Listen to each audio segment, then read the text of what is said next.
ஆராய்ந்து பாருங்கள், உங்களை சோதித்தறிந்து பாருங்கள். தேவன் விரும்பாத பொருள் என் கூடாரத்துக்குள்ள இருக்கா சோதிச்சு பாருங்க.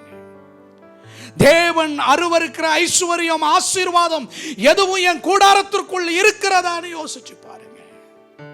ஸ்தோத்திரம். ஆபிரகாமுக்கு தெரிந்தது, அந்த சோதோம் குமாராவினுடைய ஜனங்கள் எல்லாம் பொல்லாப்பு செய்கிறவர்கள், தெய்வ பயம் இல்லாதவர்கள். அவர்களுடைய அந்த ஆசீர்வாதத்தை, பரிசுத்தமுள்ள தேவனை தொழுது கொள்ளுகிற நான், பரிசுத்த தேவன் வாசம் பண்ணுகிற என் கூடாரத்திற்குள் வந்துவிடக் கூடாது என்று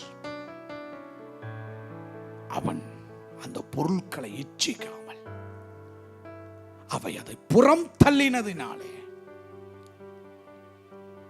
ஆண்டவர் ஆபிரகாம் இடத்துல வந்து சொல்றார், நான் உனக்கு கேடகம், நான் உனக்கு துணை, நான் உனக்கு பலன் கொடுக்கிறேன்.